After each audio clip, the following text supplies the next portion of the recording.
The movie opens up in the year 2012 in a small neighborhood in London. People are going about their daily lives and everything seems to be normal. Just then, an elderly woman, Maeve, senses something in the area and stops. She seems worried, as if she has felt an external force. One of the neighbors, Trish, asks Maeve if she is alright, but the old lady mentions that it's happening again. Out of nowhere, she rushes to the nearby kids and orders them to get inside their homes. The neighbors are perplexed, as it is a perfectly normal day, with no signs of any danger. But Maeve keeps saying it's happening again. Meanwhile, we are shown the poster of a missing girl, signaling that she was abducted not so long ago. As Maeve is trying to convince her neighbors, Trish's daughter Chloe watches everything unfold from her room across the street. She is singing her favorite song, which talks about the bird Kookaburra. She then sits on her desk and starts sketching a picture of one of the neighbor boys who is playing outside. Surprisingly, as soon as she finishes the sketch, the boy vanishes into thin air, as if he has been teleported. Maeve and the boy's father realize that another abduction has taken place, but they can do nothing about it, aside from maybe taking away that girl's crayons. Following this, we are introduced to the main protagonist, the Doctor, and his accomplice, Rose. The two are time travelers who have been tasked with fixing any anomalies in the timeline. They have come into this world through their teleportation portal. However, this time, they are simply there to witness the opening ceremony of the 2012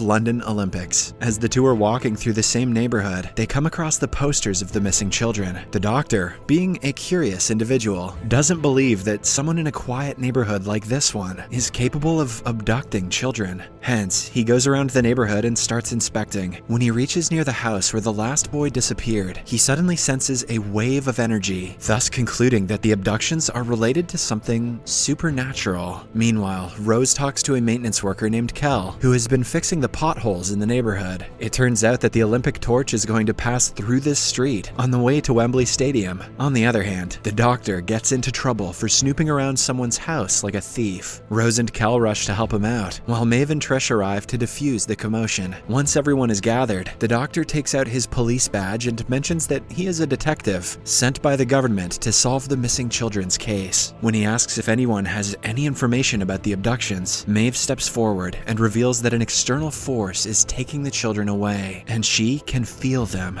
The group ignores how sus that was and continues discussing. As they do, Chloe can again be seen, watching everything from her room. She notices a cat and gets back to her desk to start sketching. While she is at it, her mother Trish comes into her room and tries to talk to her. However, the little girl acts unruly and orders Trish to go away as she is busy. "Go get my Pop-Tarts and juice." We also see several sketches of her wall, indicating that she has been doing this for quite some time. Outside, the Doctor and Rose come across the cat and start playing with it. However, as soon as Chloe finishes her sketch, the cat enters a small box, as if it is being called. Surprisingly, it vanishes inside the box, leaving the Doctor and Rose stunned. That was some Schrödinger shit.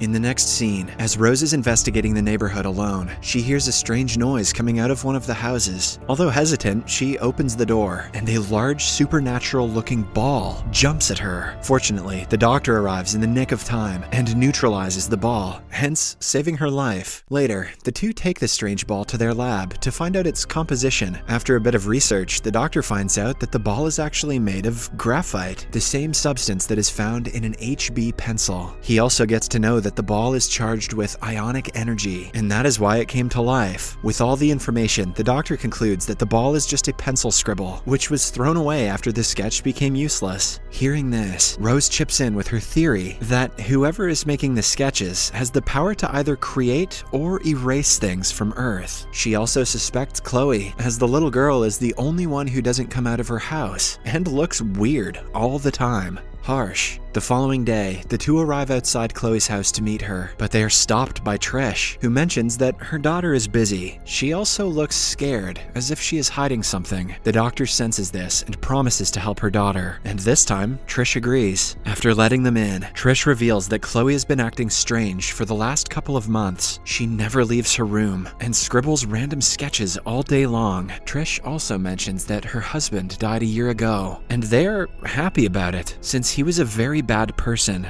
As the three continue discussing, Rose asks for a bathroom break and heads upstairs. There, she notices Chloe getting outside her room and quickly hides. After the little girl is out of sight, Rose heads into her room and notices the weird sketches on the wall. She also hears an unusual noise coming from the closet. When she opens it, she is taken aback to witness a talking entity. The entity is a scary-looking sketch made on the wall, and it keeps on saying, "I'm coming." Oh, okay.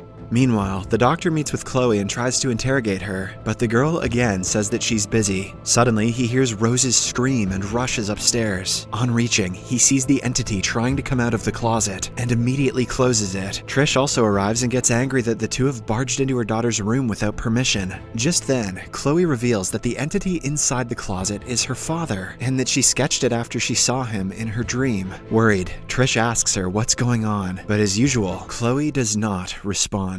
After this, the two time travelers brief Trish on everything that has been happening with her daughter. They mention how Chloe has been using her sketches to make kids and animals disappear from her neighborhood. As expected, Trish is dumbfounded to hear all this, but deep down inside, even she knows that something is terribly wrong with her daughter. Later, the three head to the kitchen and discuss the matter at hand. Trish is confused as to why Chloe drew her dead father, to which the doctor replies that he has been haunting the little girl in her dreams. Then, to find more answers, they again head back to the little girl's room. However, this time, the doctor uses one of his spells to render Chloe unconscious so that he can talk to the entity that is possessing her. Lo and behold, the entity starts speaking and continuously mentions that it doesn't want to be alone. It then identifies itself as an Isolus, a supernatural being that travels through space with its large family. 2 months ago, this particular Isolus became separated from its family when a large solar flare damaged its pod and sent it flying to Earth. Rose and Trish can't understand why the Isolus took over Chloe's body, but the doctor clarifies that these creatures live off their family's energy, and that if they are separated for too long, they will die. The Isolus befriended Chloe because she had a troubled childhood and is lonely, just like it is. The Isolus has also caused Chloe to draw a life-sized, exaggerated figure of her late abusive father. He further mentions that the Isolus will continue kidnapping children and other animals until it can match the numbers of their large family. Rose asks about the number, and the doctor replies, 4 billion. This means that the Isolus will keep using Chloe to kidnap children until it has 4 billion family members. Chloe should just draw a bunch of rats and murder hornets. That would be a win-win-win. Just then, Chloe's father's entity inside the closet starts banging on the door. At the same time, Chloe starts having a panic attack, as if her father is attacking her mentally. With time running out, the doctor tells Trish to think of something that can calm her daughter down. Not knowing what to do, Trish starts singing the Kookaburra song, and fortunately, it works. The entity goes silent, and Chloe comes back to life. After a while, the doctor and Rose head out to look for the pod that brought the Isolus to Earth. The plan is to repair the pod so that the Isolus can return to its original family. Surprisingly, Chloe is following them everywhere they go. Later, the two head back to their lab and start creating a device that can track the heat movements of the pod and reveal its location. The task is not easy, but using his incredibly complex brain, the doctor prepares the device and finds out that the pod is hiding somewhere in the same neighborhood. However, just as they enter the area through their teleportation portal, the doctor and the portal disappear into thin air. It turns out that Chloe has sketched the doctor, as he was becoming a major obstacle in her plans. Now, with her master gone, Rose has to solve the case alone.